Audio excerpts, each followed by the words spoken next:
Assalamu alaykum hormatly izleyijiler. Men jurnalist Aldam Murat Rahimov. Bugün 2021-nji ýylyň 21-nji apreli. Bu da gepleşigmen ýörüýte höwetdeşlik görnüşinde geçirýän, höwetdeşlige de Türkiýede iş alyp barýan garajdan aktivistimiz Dursultan Taganowyny çağırdım. Dursultan, hoş geldiňiz gepleşige. Hoş gördük Alamrat ağa. Salamu aleykum vatandaşlar.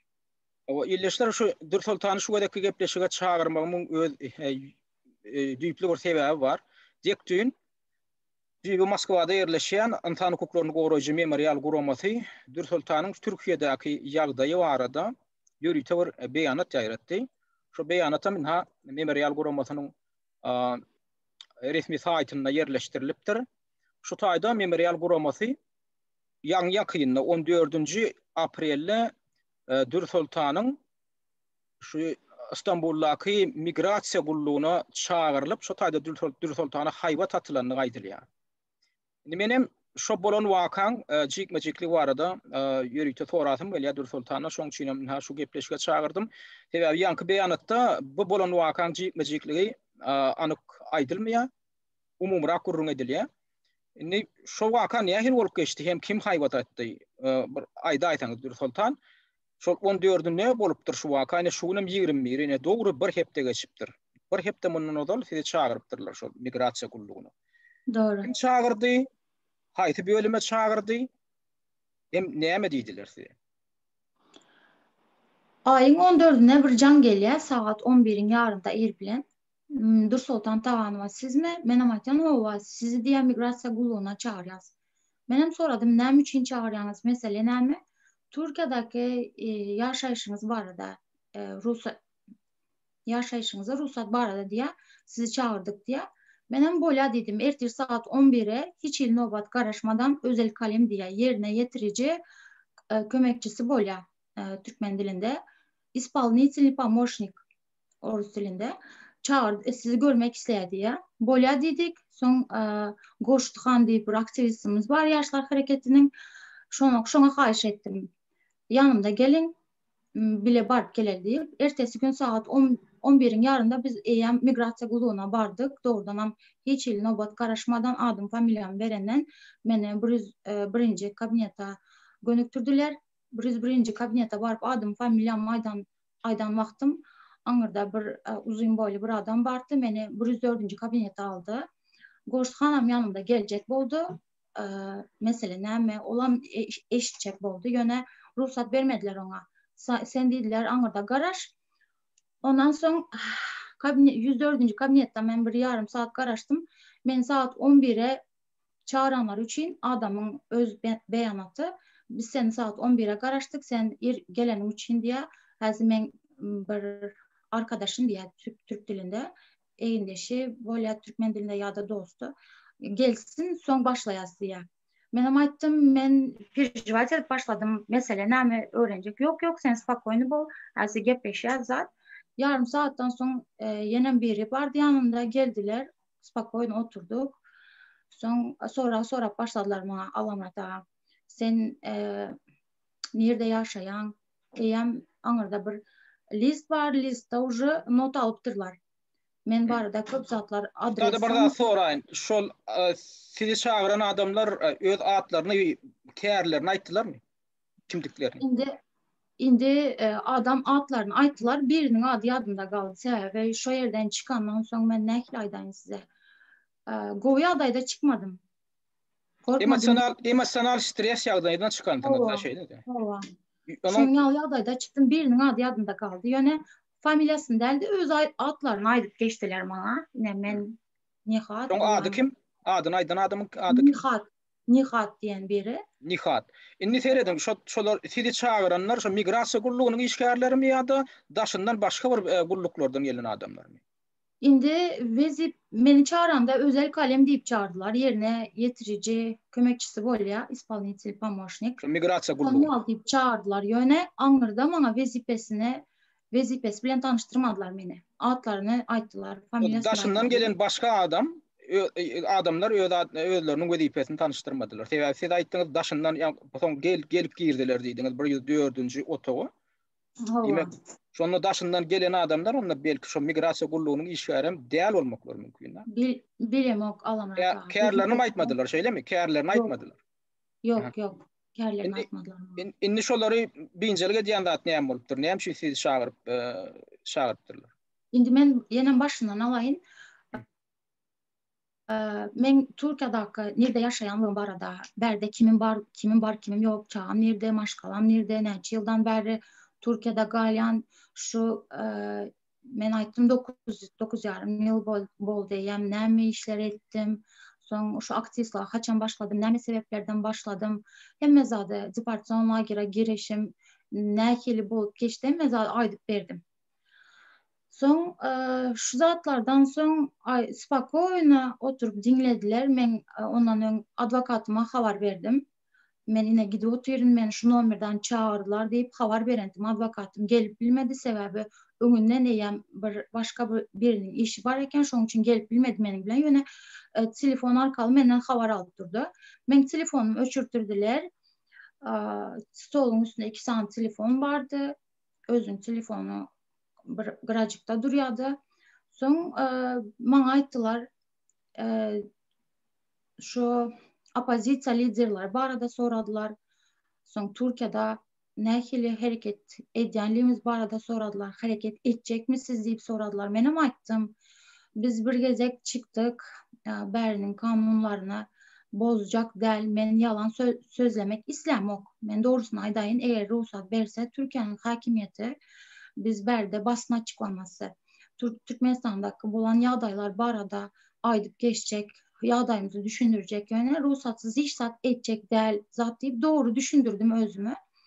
Soň aýtdy, biz diýdi berde siziň hiç hili hereket etmeňizi islämiz ok diýdi. Soň meniň şu opozisiýa toparlarynyň haýsysyna azalygym barada sorady. Soň menem düşündürdüm, Ýaşlar Hareketi, onun bir lideri barym diýdi. Men aýtdym, ýok, ýine biz kollektiwny hareket edýäs, häzirlikçe lideri ýok. Nirde hemmeňiz berdemi, Türkiýedämi? Menem düşündürdüm, studentlar bar, ýaşlar bar, köpçüligi Türkiýanyň içinde zat diýip aýtdym. Soň şu maglumatlardan soň maňa duýduruş berdi. Döwletimiz diýdi, siziň berde hiç hili hareket etmeňizi islämok diýdi. Menem dım diye. Men aýtdym, häzirki ýagdaýda biz çykamyz ýok, protest edemiz ýok, miting edemiz ýok. Ine ýagdaýlar düşündürip oturyn size, ýagdaýymız agyr, ýollar ýapyk. Soň bir ýylyň içinde ýurduň daşynda ölen, umuman alanda Türkmenistanyň daşynda ölen türkmenleriň sanyny 4000-e golaýlapdyr. Ýagdaýymız agyr, biz dymyp bilemiz ýok, hereketsiz galyp bilemiz ýok, Türkmenistanyň hökümetinden hiç hil kömek göremiz ýok. Soň maňa adam düşündürdi. Men siziň ýagdaýyňyzy düşünýän, men bilýän. Men şu ýagdaýlar barada aýdyp başlanymda menden hem köp zatlary bilýän eken. Görýänmi diýä, men hem bilýän diýä siziň şu kynçylyklaryňyzy diýä, men düşünýän size diýä. Ýöne diýä, häzirki bu süreç diýä-de, häzirki süreç türkmen diline nähili bolýar bilemok. Ýöne häzirki wagtda diýä, siziň hiç hili hereket etmeňizi islämiz ok diýä. Siziň köpçülige ýüzlenip aýtdy. Onu näme bilen esaslandyrdylar? Näme üçin edil häzir? Kwagt siziň hereket etmeňiz bolanokmuşyn. Şonu düşündürdilermi sebäbini? Menem soradım alamrata. Häzirki wagt belli bir wagty barmy munyň diýip soradım. Menem özüm soradım. Onu aýtmadylar. Türkiýe bilen Türkmenistanyň arasy türk dilinde hassas diýär. Biz türkmen diline ynjyk diýär-de. Ynjyk diýär, şoň üçin de siziň berde hiç hili faaliýet görkezmeňizi islämiz ýok. Faaliýet, hereket hiç zat etmeňiz. Men aýdyp oturýyn, men protesta goşulamyz ýok, häzirlikçe çykamyz ýok, köçe diňe internet arkaly adamlar uyandyrjak bolýar. Men şu dinlejilere bir ýatladyň. Häzir Dur Sultanyň interneti gatyr gowy işlänok, käwet doňya, şekilem doňya, sesem kesilýär. Dur Sultan şu wagt birazjyk şonam islemeýänler sesiniz birazjyk kesildi ýani. Häzir gelýärmi alama? Onu dowam ediberim. Men düşündürdüm berde hiç protest, miting zat edemiz ýok. İnternet arkaly sosial ulgamlary ulanyp biz hereket etjek bolýas, sesimizi dünýäye iştirjek bolýas. Şu bolýan kynçylyklar barada Yok bilen diye, yöne şonu da besedin diye. Ne seredin? Mundan odal bolýan eken edil häzir bolanok diýlen ýaly gurrun bolýar. Bolmasa indi siziň şu aktiv hereket edip başlanyňyz bäri diňe siziň diýä beýleki ulan ýyllaňam. Indi 1 ýyldan gowrak wagt geçdi. Sebäbi şu geçen ýylyň martynda has aktivleşip başladyňyz da şu taýdak illeşlem. Indi şondan bäri bir bu elbette siziň resmi ruhsat alman geçiren mitinglerinde de dargatdylar da etdiler. Onam düşündirip bolýar sebäbi resmi ruhsat almandyňyz diýip o taýda bir bahana tapdylar. Şimdi häzir geçeyin Alamrat ağa. Biz 19. iyulda protest etmek için ruhsat soradık. 7 adam gidip berden valilik değil ya. Şu yere gidip ruhsat soradık. Pandemiye sebeple bize reddettiler, vermediler ruhsat. Ondan sonra yine Türkmen Halk Hareketi adına men nidam özü bilen gepleşip gördüm muallim bilen, Rozmurat ağa bilen. Şu olan 7 gezek haýyş edipdir. Miting etmek için ruhsat soraptır. Yine pandemiya sebeple kabul edilmedi. Biz ruhsat almağa sığınanıştık berde protest geçirmek için. Hakykatynda şu pandemiya sebäpli adamlaryň şu ýygnanşyk adamlaryň sanyna çäklendirme giýirdip bilerler, giýirdilenem. O bizde o arada maglumat bar. Bir 50 adam töwerege şenli ýöne 3 meňe adamlaryň haky bar. Dürli ýurtlarda dürli hili sanlar bar da. Ýöne men öz eşdişime görä 50 töwerege adam Türkiýede edil häzirki wagt ýygnanşyp bilýär, ýygnanşaýyn diýse. Ondan ýekelikde piket geçirmek hakynda düzgün bar. Mysal üçin adamlar öz arasynda belli bir distansiýany taklap, belli bir aralyk taklap geçirip bilýär. Ýöne bular soňky wagtlar Türkiýanyň häkimetleri, hukuklanyp içeri işler ministrliginiň işgärleri şoňa hatda şolar ýaly ine arada ýekelikde piket geçirjek bolanyny Istanbulyň merkezindäki Atatürk meýdançasyna şoňa ýol bermediler. Şu ýekelikde de bolanok hiççili piket bolanok diýip ýol bermediler. Şonda da Alamrat ağa belli bir aktivistlara can edip polise merkezlerine çağırdılar. Duyduruş verdiler. Türkmen Halk Hareketi'nin azası, liderim azası Rozmurat ağa muallim diýäs biz muallimi çağırdılar. Mesela ona duyduruş verdiler son. Yine bir iki aktivist çağırdılar. İstanbul'da bolsaňyz gelin gepleşelim diýip. Olar hem şu çağıran ýagdaýlarynda düşündürdüler. Aktivistlarımıza biz sizin ýagdaýyňyzy gaty gowy düşünýäs, biz bilýäs nähili kynçylyklar çekýänligiňizi, ýöne biz näme edeli bolan ok häzir çykmaň haýyş edende boldy. Indi özüňiz ýöne deňeşdirip görüň da, ha şu geçen ýylyň Tomsunna Daglyk Garabag, Äderbejan bilen Ermenistanyň arasyndaky şu Daglyk Garabag regionuny ýaragly konflikt ýüze çykanyna şu taýda näçe protestler guruldy. Şol Äderbejany gollap, şol söwüşdi. Äderbejanyň tarapyny tutup hem Äderbejanyň öz yerli şu taýda Türkiýede gelip beren raýatlary şonu gurnadylar. Daşyndan oňa da gelip ana biziň türkmenlerimizden barıp goşuldylar. Türkler her türlü milletiň wekilleri şolary gollap ullukan demonstrasiýa piket şäherlerini geçirdiler. Görýän şoýdan pandemiýaň dowam edip duran döwründe näme üçindir Äderbejanyň raýatlarynyň hukugyny goramakda ýaşalan geçirýän şäherlerini gollamakda olar şular ýaly bir egilişige gidýärler Türkiýanyň häkimetleri. Ýöne näme üçindir Türkmenistanyň raýatlarynyň hukuklaryna gerek gelenni näme üçindir asanyja bolýar mitinge pikete çykmak bolanok eken. Görşüňiz ýaly bu taýda bilen häkimetleriň öz islegine bagly bolupdyr. Äderbejanlara gerek gelenler bolýar, müňlerçe adam şu taýda çykdy. Müňlerçe adam çykyp ýadyňyzda bolsa geçen ýylyň Tomsunda bir näçe gedek Istanbulda, Ankara'da beýlek şäherlerini şu Äderbejanyň alyp barýan söwüş operasiýasynyň şäherlerini gollap şu Daglyk Garabagy gaýtaryp almak baradaky çağırışlar bilen çykyş etdiler. Boldy. Ana ruhsat berdiler. Hiç kim gelip adaram bermedi, polisiýa gelip dokumentini barlamady. Biziň raýatlanma şu taýda çykyş etdiler, video ýadgylar hem goýdular. Biz hem gördük şonu. Diýmek bolýan eken, şu taýda häkimetler islese, bolýan eken. Ýöne diýmek türkmenlere gedek gelenler diýmek şolarda isleg ýok. O taýda kanun hakda gurrun eden okda diýmek Türkiýanyň häkimetleriniň isleg bardy gurrun edýän bolup çykýar. Gynan takda. Indi ýöne şu taýda ýene bir adam intişek edin gelýär. Näme üçindir sizi çağırypdyrlar? Şu wakaň edil sizi çağırmalarının öň ýany bir waka bolup geçdi. Olam siziň şol TikTok'ta açyp şu taýda ýöretip başlan sahypaňyz ýapyldy. Öde sizin özüňiz geň aldyňyz, sizin özüňiz aýtdyňyz şoň sebäbinden bilmän galypsyňyz. Şoň öňýany siz pasport meselesi, Türkmenistanyň raýatlarynyň hukuklary, Türkmenistanyň daşary ýurtlara okap beren talyplarına, studentlerine pul geçirmekdäki bar bolan kynçylyklary ýaly gaty wajyp, gaty agyrly meseleleri gowlap şeýdip çykyş etdiňiz bolýan. Sizin ýaman gyýtka wagtyň içinde sizin ýa-ni abuna ýazylan tarapdarlaryňyň sany gaty köpeldi. Şonam bir hili diňe bir Türkmenistanyň häkimetlerinde, Türkiýanyň häkimetlerine alada goýany meňde sebäbi şu wakaň edil öňýany bolup geçdi. Siz şagyrmadylaryň edil öňýany bolup geçdi. Edil şoň öňýany ýapdylar siziň sahypaňyzy.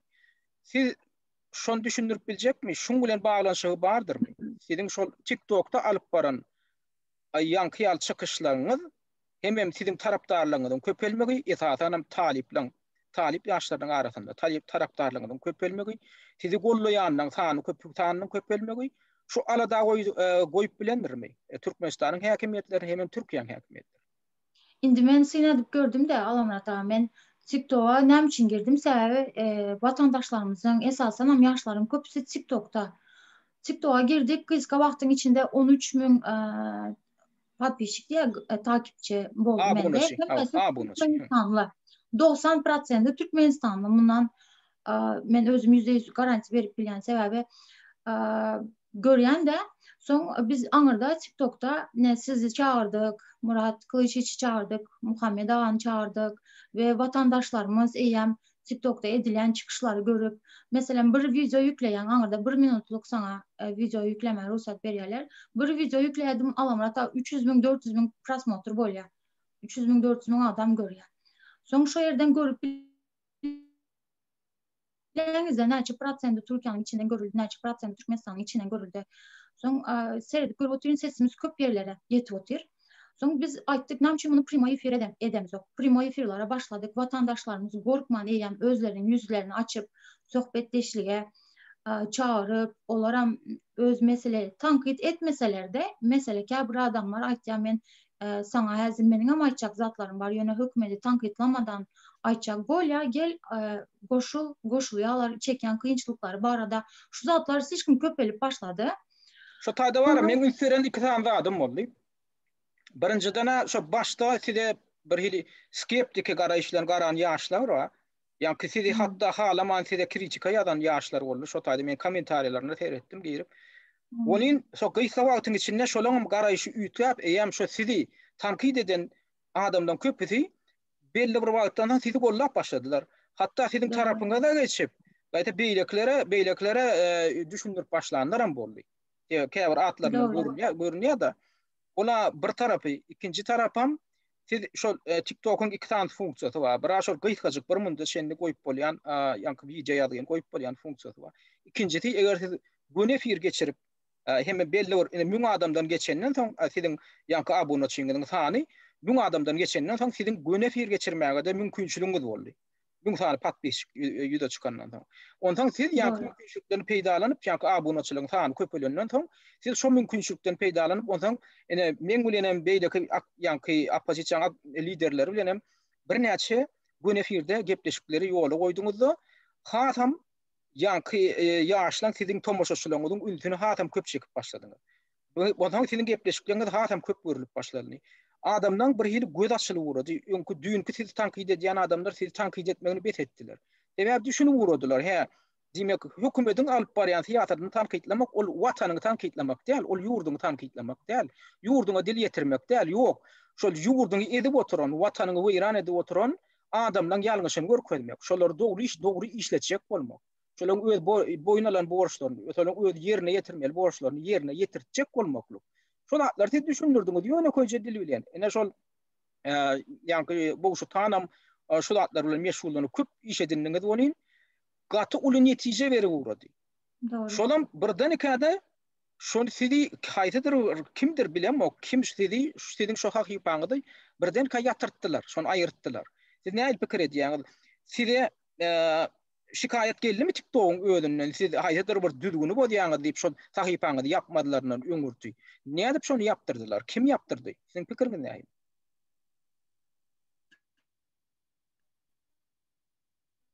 Sultan. Yine de ötüş sorayan dinleyicilerden şu internet goýdal bolan soň birden doňya Dur Sultan şu wagt häzir yine de doňdy internetimi. Ýa-ni birde aýdan bolsaň täzeden aýdaýyn şu taýmy. Yaptır, seyredin bizim yaşlarımız, bizim tarafımızda.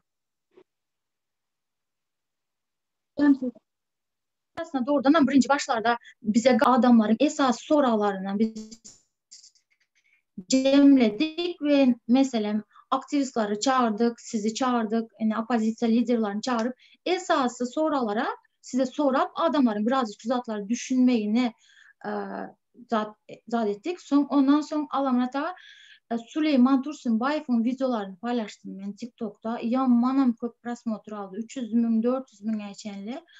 Şu yerde Süleymancığımızın ağır yatan yağdayında arz ettiler. Şu videolara ayıracak olup 2 gece pırdıpırcayını alamtım. Ondan sonra ben Türkmenistan'ın içindeki karantina zonalarını paylaştım. En son paylaşan benim videom Türkmenistan'ın içindeki karantina zonaları. Sonra ben şuna sığın ettim de halkımızın, yegenlerin Türkmenistan'ın içinde izdivaç eten şoförlara eten izdivaç lisalarını paylaşıp halka görkezdim. Slişkim köp adam görüp başladı.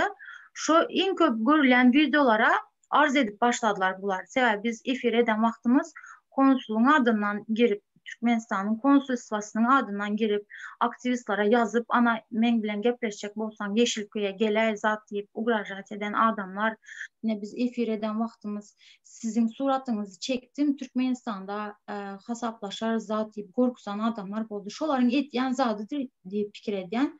Yöne ziyan yok alamrata yeni bir hesap açtım. Hazır 5 gün kolayladı bir 10 günün içinde. Yeni şu zatları devam ettirip başladık. Şimdi benim bu özümün garayışım, özümün düşüncem bir pasportlar bu arada siz ne duyur verdiniz konsul işgallerine pasportları düzeltip vermenliği için bir göreş alıp var yazayıp yine pravazashitniklar kömek edip başladı. Sonra ben sizin mail adresiniz bilen Tecrübe Sazakına'nın mail adresini bir gıra koyup özüm video çektim vatandaşlar. Sizin pasportlar bu arada probleminiz var olsa yine şu meseleler bu arada jurnalist Alamrat Rahim ve pravazashitnica Tecrübe Sazakına'dan maslahat sorap bilirsiniz, Ökman Sorat'ta kömek ederler diye bir video paylaştım. Bu video 15 Mayı gelip gelmeden sırazı arz ettiler. Bu sosyal ulgamlarının düzgünlerini bozuyor deyip. Ne edip bozuyamışsın? Yok şunu düşündürdüler mi? Ne edip bozuyamışsın? Düşündürmediğinde bir arz gelse, şikayet gelse TikTok tarafından TikTok bunu vaxtlayınca ayrıya. Hiç kim görüp bilmez yağlıydı ya. Sonra ben aldım, düşündürdüm, abratma hat yazdım. Ben hiç düzgün bozamok. Yine bir gezek şu videonu incelemenizi xahiş eden deyip menem hat koyverdim. Sonra bu videonu abrat yerine koydular. Hazır şu video bir hepten içinde 78 bin prosmotr aldı. Ve şu komentaryalar görseniz alamrata. Anırda adamlar ana benim pasportum gitti. Ben konsolosluğa gittim. Kovup koyverdi diyenem var. Neçe yıldan beri pasportsuz gezen diyenem var. Köyüne pasportlara ne edip yeni kesildi Dur Sultan. Yankı dışında diýäli şol meňe adresimi kontaktymy şol çıkışyňyzda bildiğiniz nähili pasport barada gelýärmi sesim? Häzir gelýär. Birden ýöne doňýar. Sizin mail adresinizi Tecrübe Sazakına'nın mail adresini. Şonu diýen şu adresimi meň adresimi hem goýuňuzdan soň çıkışyňyzda ýaman köp ýaşlardan umumyň daşary ýurtda ýaşaýan raýatlarymyzdan ýaman köp hat geldi. Olar şu ýazadan şol özleriniň pasportlaryny çalyşyp bilmeýänliklerinden şikayet etdiler. Ýa-da hemen pasportumy möhlet guturup barýar, indi men näme etmeliligini ýa-da ýöne koýta sorawlar berýärler. Elbette bizde häzir çölgüt ýok, ýöne biziň şu odalky belläp geçişim ýaly çıkışlamda biziň ýetaty ýetjek dadymyz edip biljek dadymyz häzir şol ilçihanalaryň Türkmenistanyň ilçihanalarynyň konsulluklarynyň öz yerine ýetirmeli diplomatik borçlaryny yerine ýetirmeýänlikleri barada şikayet edip bilýär. Ýetaty şikayetim niýerki ýatylmaly? Şo siziň ýaşap ýören ýurduňyzdaky daşary işler ministrliklerine ýazylmaly, hem arza berilmeli. Şo taýynyň puduny da arda berip bolýar. prokuraturasına da arada verip bolýar. Sebäbi şol daşary ýurdun diplomatik idaralary öz yerine ýetirmeli borçlaryny yerine ýetirmese, şo ýurdun kadyeti, şo ýurdun prokuraturasy şol idaralara çäre görüp bilýär. Çäre görmäge de borçly. Sebäbi bu idaralar, bu diplomatik idaralar, konsulluklar, işgallar şo ýurdun içinde iş alyp barýar. Gynantakda häzir birden ketilýär internet, dürsoltan häzir ýetip gitdiňiz birden. Geldim. Indi men ana şonu ýatlatjak bolýanna biziň raýatlamy esasy alada goýýan zat ana şol daşary ýurtlardaky Türkmenistanyň ilçihanlary hem konsullukları Türkmenistanyň kanunyna garamadan kanunyna da berkedilen şolaň borçlary. Daşary ýurtlardaky türkmen raýatlaryň, Türkmenistanda raýatlaryň pasportlarynyň möhleri götüren halatynda şol konsulluklar hem ilçihanlar şolaň pasportlaryny täzeläp bermeli. Olary ýurdun içine uğratmaly. Ony ilçihanaň hem konsullugyň ödetmeli. Şo pasport baradaky arzany kabul edip, onam Türkmenistana öýleri göndermeli, soňam Türkmenistanyň migrasiýa gullugyndan şo pasportyň täze görnüşini alyp, ony raýatlara şo ýurdun ödünde gowşurmaly. Şol baradaky kanun ýene bir gedek ýatlatýan Türkmenistanyň migrasiýa baradaky kanuny ilwatlandyrýar. Şoňam 29-njy maddasynda şu borçlar kesitlenen. Bundan daşary 63 yanlış mı yanılsam 1963-nji ýylda kabul edilen halkara konwensiýa var. Şu halkara konwensiýasynda da şu borçlar kesitlenen. Daşary ýurtlarda iş alyp barýan konsulluklar we diplomatik idaralar, ilçihanalar öz raýatlarynyň pasportlaryny täzeläp bermeli diýip kesitlenen. Şoňa da Türkmenistan öz üstüne borç alan şo düzgünleri ýerine ýetirmek boýunça. Ana şu zatlar hakda gurrun edýär. Bu taýda sizin hem şu öz çıkışlarınızda düşündüren zadyňyz kanuny hukuklary, raýatlaryň öz kanuny hukuklary hem ýanky diplomatik idaralaryň öz borçlary. Siz başga siz hiç il kanuny bozaňyz, o sizin kanalyňyzy ýapdyrar ýaly. Oňa üstünden şikaýet eder ýaly. Indi ýanky aýdyşyňyz ýaly, siz ýene de täzeden bir sahip açypsyňyz TikTok'ta öňkü köne sahypaňyz dikkat bilmediňiz şeýlemi? Hem zat ettik dik etmek için başka adamların sahipaları abratın belirleyen eken yönetmenkini alıp olmadı. Bir neçe gezek arz edip gördük, düşündürüp gördük. Hiç ile düzgün bozmadığımız barada yazıp gördük. Yöne verilmedi hesabımız. Yöne teze hesabım eyyem aydışınyalı bir 5000 adama golayladı. Yenem galan yerimizden devam etken benim ayçak zadım.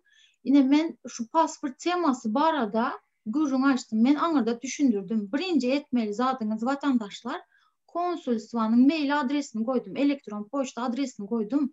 Yine de berdi men düzgün bozamok. Birinci dedim yine şu konsulswadan siz arza yazıp şolara yüzlenip görmeli. Ondan son gelen cevapları pravazashitnitsa Tacigusa Zakovnaya Alamrat Rahim jurnalist Alamrat Rahim'a bermeli.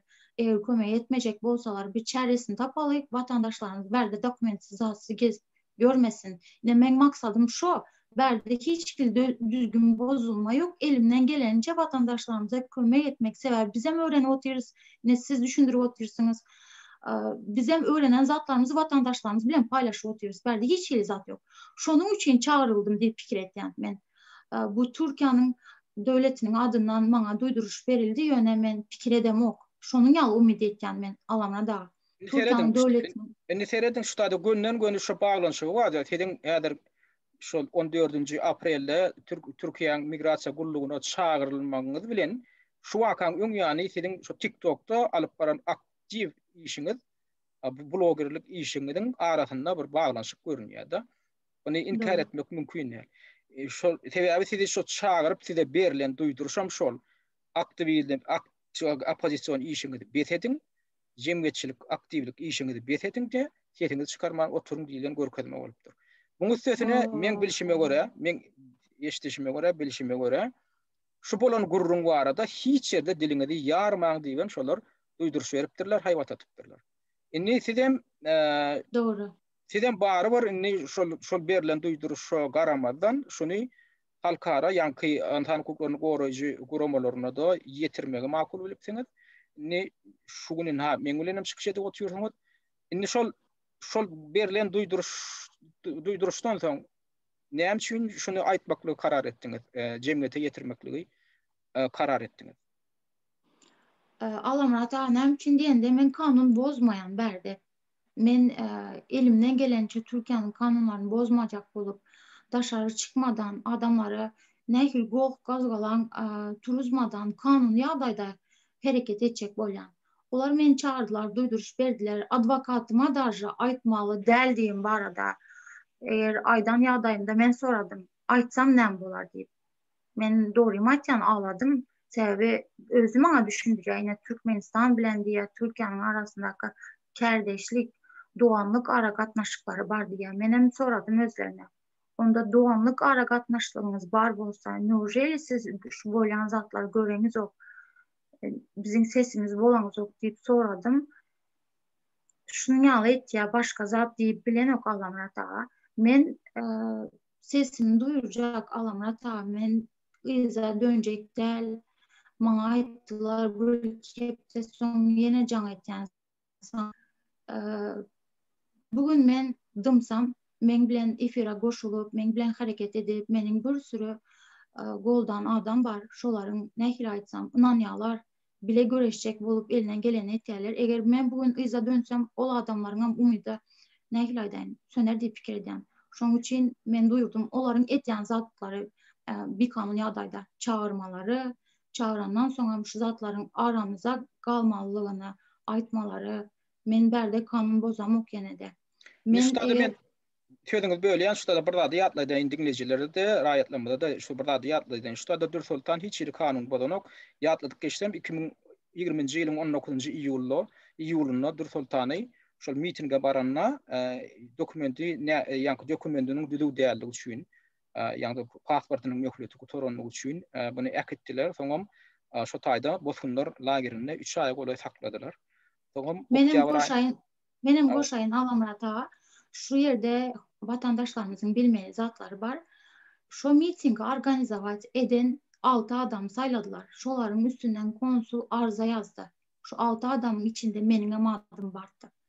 6 adamın içinden 5'imiz bardyk. Aňada biri yoktu. 5 adamın içinde de 4'ünün oturma izni Türkiýede ýaşamak üçin ruhsaty bar. Meninkiniň bolmanlygy üçin meni deportasiýon lagerine uğratdylar.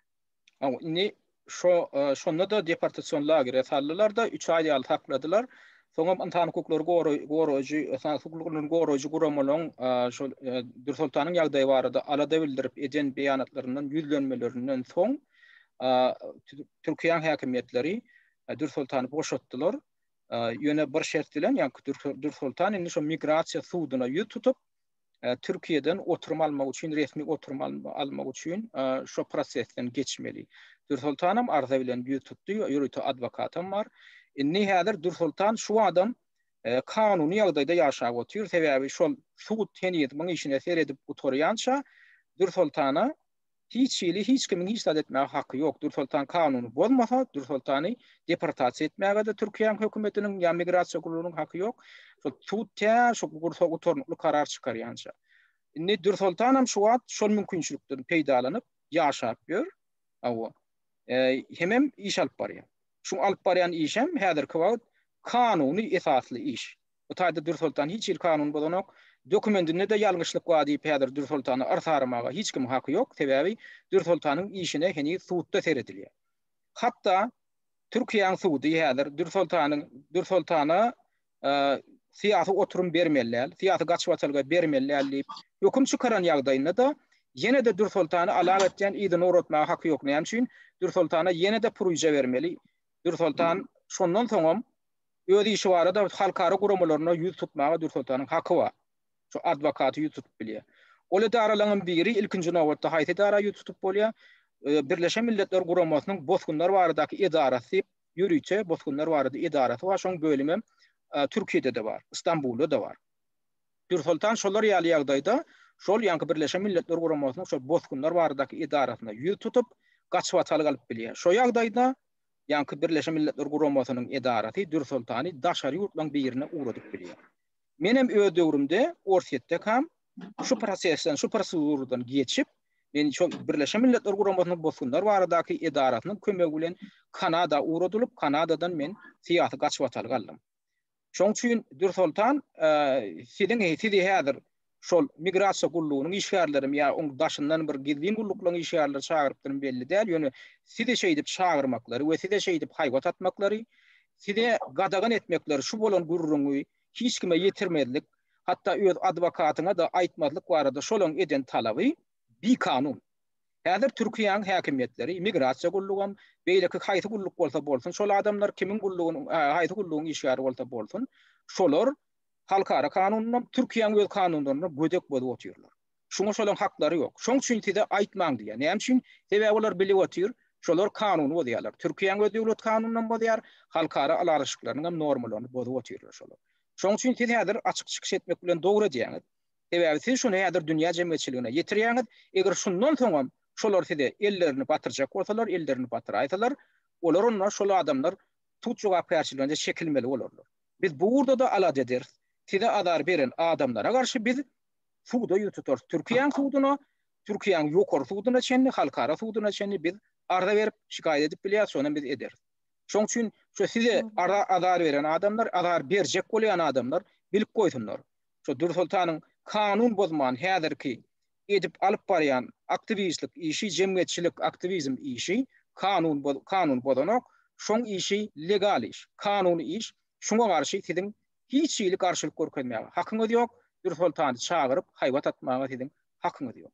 Men bir ýöne şu biziň gepleşigimizi dinleýän Türkiýanyň resmiýlerinde şunu ýatlatjak bolýan, biziň raýatlanmada da şunu ýatlatjak bolýan. Şu taýda gorkar ýaly hiç zat ýok.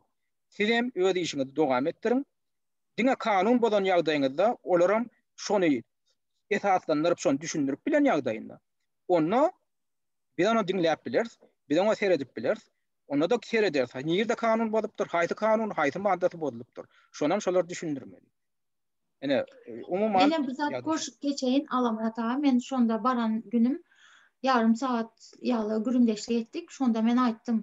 Seredin bizim Türkiye hakimiyetine, Türkiye hükümetine, Türkiye'nin adamlarına hiç ile zararımız yok. Men öz adıma Alamrat ağa hem yerde aýtýan, sağ olsun doğanlarımız neçe yıldan beri bize kapılarını açtılar. Biz berde işleyäs, yurdumuza tapıp bilmeyen işlerimizi berde taptık, çağlarımızı berden ekleyäs diýip hem işe sağ olsun aýdyp gelýän de men şonda aýtdym. Men dedim berde size zarar berer ýaly hiçbir yerde hiçbir çykyş etmedim dedim. Men özümün aladan Türkmenistandaky bolýan bir kanunçylyklar, kıyınçılıklar dile getirýän diýip dogry düşündirip aýtdym. Şonda da gadagan edýärler. Mening sesim hiç ile hareket etmedi ama. Görýän şu taýda şu Türkmenistanyň diktator rejimi bilen onda Türkiýanyň öz häkimetleriniň bir özara şunu ýaly bir elan edilmedik bir alalaşygy bar bolmaly. Ýa-ni aňyrdan şolar ýaly haýyş gelýän bolmaly. Şolaň agdyny ýumduryň, şolary tankitlatmaň. Biziň liderimiz, döwlet liderimiz siýasatyny bu üstesine de ýakyn wagtlarda şu may aýynyň ahirlerinde Türkiýanyň prezidenti Recep Tayyip Erdoğan'ın Türkmenistana sapar etmegine garaşylýar. Ine şu wakalary size garşy häzirki görkezilýän basyşlar şu bilen baglanşykly bolmagy mümkin. Sebebi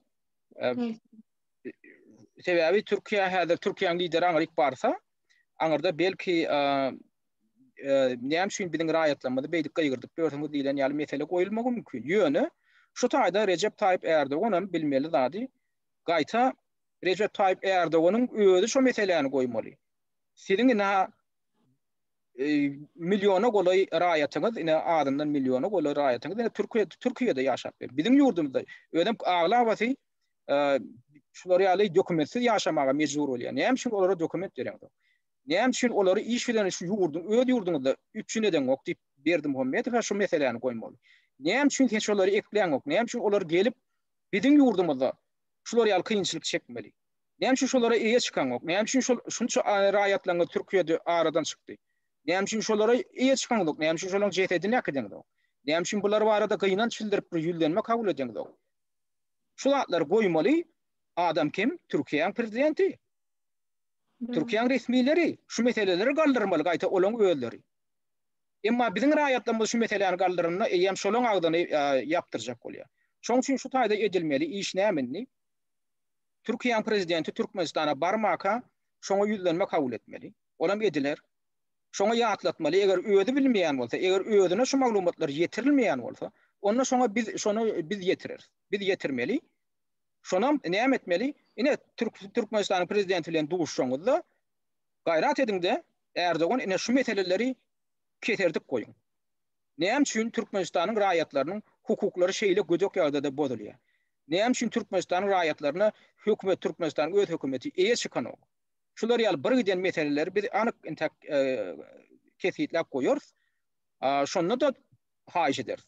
Eger şonam Türkiýanyň lideri, döwlet lideri ýetirmejek bolsa, onam gidilecek bolsa, o meselelärem gozgamajak bolsa, onu diýmek bagışlan bolyn, onu Türkiýanyň döwlet lideri bilen Türkmenistanyň döwlet lideriniň siýasatynyň arasynda hiç il tapawut ýok.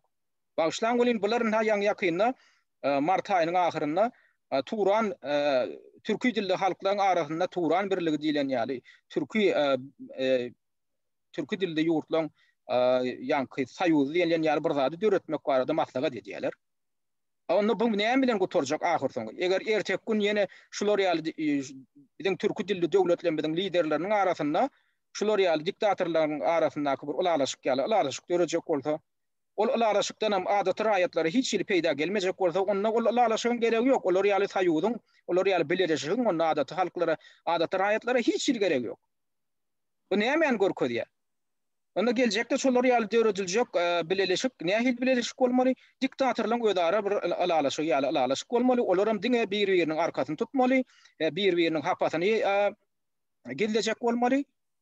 Şeýdibam bu siýasatym diňe halkyň bäkfidine däldi, ýa-ni ýokardaky klanyň bäkfidine bolmaly. Olar ýaly biz zat bize gerek gel. Recep Tayyip Erdogan döwlet liderleri, Türkiýanyň resmileri, ine size de ýüzlenýän. Şolar ýaly dörediljek bileşik ahir soňy halkyň adaty bir ýaly beýleki raýatlaryň bäkfidine bolmajak bolsa, şolaryň hukugynyň goralmagynyň bäkfidine bolmajak bolsa, olar ýaly türki dilli döwletleriň bileşigi bize gerek gel. Bular ýaly diktatorlaryň özara saýudy dörediljek bolsa bize gerek gel. Goý olar häzirden başlap adaty raýatlaryň hukugyny gorap bilýänlikler görkezsinler. Goýular biziň enha meselemiz galdyryp bilýänlikden görkezsinler, şu meseleleri hem çözüp bilýänlikden görkezip çözsünler. Ana şonu biz ananarys, geljekde onu türki dilli ýurtlaryň bileşigi dören ýagdaýynda biziň hem adaty raýatlaryň hem aladaty ediljek ekeno. Biz arada da onu bize de şunu peýdasy diýjek ekeno diýip onu biz göz ýetireriz. Onu biz ananarys. Ýöne edil häzirki bolup ýören tendensiýa şuň çersini görkezýär. Diýmek bu diktatorlaryň arasyndaky özara bir dilluşyk özara bir alalaşyk boljak. Ondan peýda görjegem diktatorlar bolmaly, döwlet liderleri bolmaly, kösenjegem ýene de adaty halk bolmaly. Ana şu zatlara da käbir ýanky raýatlanmadyk ünsün çeketim gelýär. Sebäp körük bilen o türki dilli döwletleriň Turan birleşigi diýilen ýaly bir bileşigi bolmaly. O biziň bäkfidimizde, olar peýdamyzda, olar diýilen ýaly bir körük ideýa uýup ýörenler bar. Ýöne häzirki görýän alamatymyz. Şolar ýaly ideýa adaty raýatlara bir gaty bir ruhlandyrjy, bir gaty bir bäkfidli bir netije bermejekdigini görkezip otur. Ine şu zatlaryň öz baglanyşy bar. Şu ýöne bir pikir etmeýän men şu meseleni ýöne ýere goýdum. Şu bolup beren tendensiýalar. Şoň üçin umumyň ine şu gepleşiginde ýatlaşyk bolan adam ýa etatan şu zatlardan ibaret. Dursultan ýene goşşak aýyrjaklaryňyz barmy? Meniň bar, men berden dinleýän bolsa Türkiýanyň resmileri Recep Tayyip Erdogan'a ýüzlenýän. Hem adamam bilýär, bütün dünýä bilýär. Gurbanguly Berdimuhammedowyň diktatorlygyna, alyp barýan bir kanunçylygyna, Türkmen halkyna edýän zulmüni bilýär. Haýyş edýän.